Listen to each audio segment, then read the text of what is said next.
Hi, welcome to Biz Buzz on IndyStar.com. I'm your host, star business writer Dan Lee, and this is where each week we talk with Central Indiana's business news leaders. And today we're here with local radio personality John Michael Vincent. You probably know him as JMV. He hosts The Ride with JMV on 1070 The Fan, the weekday sports show that runs from 3 to 7. Thanks for being here, JMV. Absolutely. I didn't know I was a business guy, but that's okay. I can't add. We cast a wide net. I can't add or subtract. We cast a wide net and we'll consider business. It allows me to bring in some of the sports people. Sure. First, you're back on the airways here on 1070 locally, 3 to 7 each day. I just want to ask you right up, what do you think makes for effective local radio in a market like this? Well, you mentioned local. I think local is a big key, especially around here. I mean, this is still, even though we look at this as a big city, and that's how we embrace it, we also embrace the local roots, the rural roots, and that's me. I mean, I'm from a small community in southwestern Indiana. I attended Indiana State. I've been all over most of these smaller communities, these rural areas, and I think you embrace that and don't hit them so much over the head with national storylines. Keep it local, keep it what is interesting, keep it what they maybe haven't heard throughout the course of the afternoon nationally. That's always been my philosophy on how to go about doing sports in the afternoon here. And, media is all about hitting the right demographic, and, I'm high school class of 87. Yep. And so, I'm 88, man. Age. 88. Yeah. And, I think that you seem to appeal to that kind of demographic, guys who grew up listening to Quiet Riot, maybe like you found Phil Collins, That's All Annoying.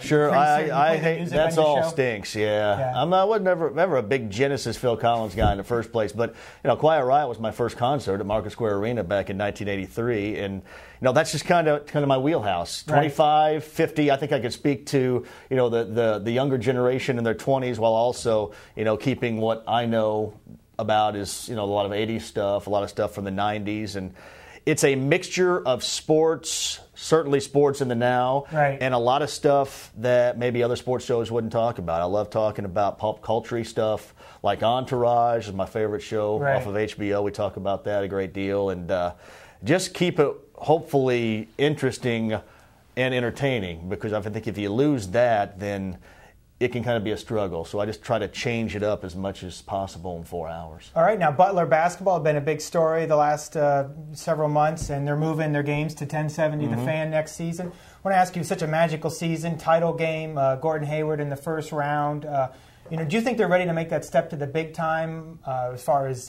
media interest, crowds packing Hinkle Fieldhouse? Well, let's face it. I don't know if they're going to sell out all the time.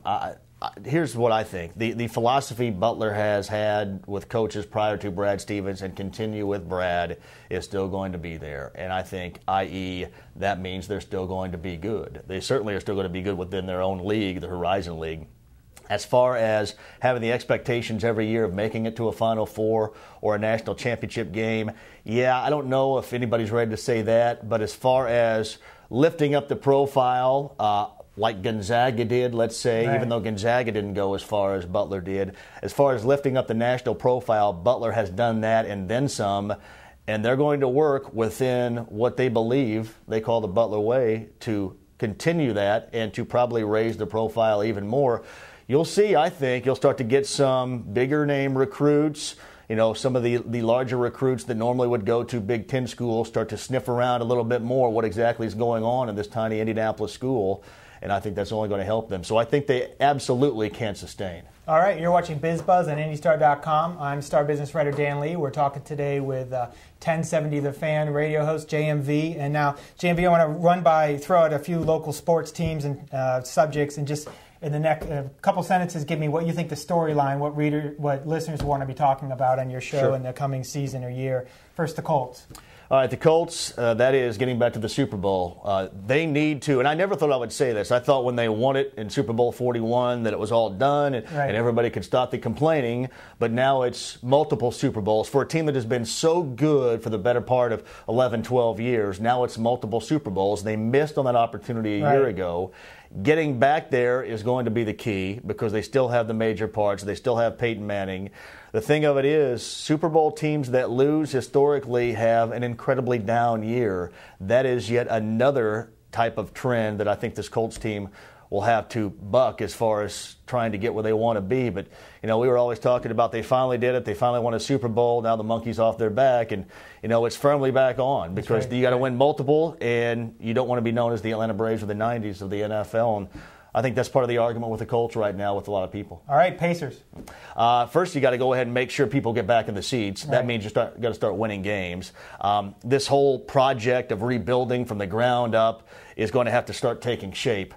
Whether or not that's this year, I think everybody questions. Probably not. Right. If not, will Jim O'Brien still be here? Will Larry Bird still be here? A lot of non-believers out there. To get people back, all this other stuff, all this circus aside, to get people back, you got to win some games. So they need to collectively get some guys that buy into a philosophy, a winning philosophy, and see what happens. But right now, they're at a low point. Regarding the CIB, they're at a low point, organizationally with that, a low point roster-wise. Nobody knows which way they're going. They don't have a point guard. A lot of those issues are going to have to come to some sort of resolution so you get the people to believe and they start buying tickets again. Okay, another team under pressure, IU Hoops.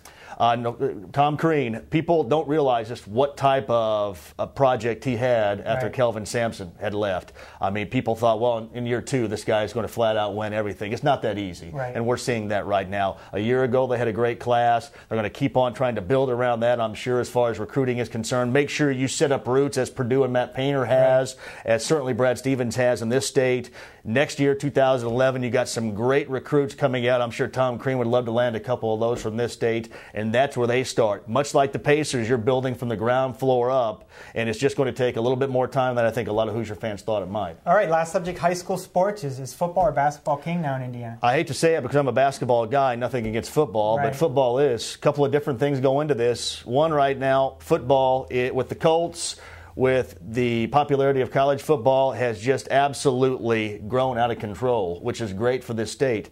The other part of it, I think, is in football, you don't cut anybody. Rarely does anybody get cut, so most kids that go out in high school can play. The other factor is on Friday night, this is a party/event where the kids go out. They may not be watching what's going on in the field, but they're all going out, whereas in basketball, Friday and Saturday nights are an afterthought anymore. And I think that's something, because there's so much to do, that single-class basketball, if it were ever brought back, would not fix. So I think right now football absolutely has the upper hand. Also has to do with the Colts. I mean, the love of the Colts and the run that they're on, that has helped build from what we have seen on the high school level. And right now that thing, it looks like it has no ceiling here locally. Before they go on the radio, what do you think is the single biggest change in your years of local radio you've seen here in the Indy landscape? Well, one is absolutely the Colts. I mean, you're my age bracket too. When they moved here in 1984, it was a long time before anybody gave them any credit, before they won anything. They were flat boring to watch for so many years. But once Bill Polian came in, once Peyton Manning was drafted, we have seen a change. There's a group of people here that basically have never seen the Colts lose. I mean, they've never gone through what we went through for the better part of 15 years. So that's what has changed for me. It is the love. I would have never thought we'd already been under our second stadium since 1984. It's absolutely incredible what the Colts have done in the past 10 or 12 years to get the fan base behind them and to be so successful. That's probably the biggest thing I've seen. All right, well, you've been watching BizBuzz on IndyStar.com. I'm Star Business Writer Dan Lee. We've been talking today with JMV, John Michael Vincent, and if you want to hear more of him, you can tune in to 1070 The Fan from 3 to 7 today and every other weekday. Thanks for watching.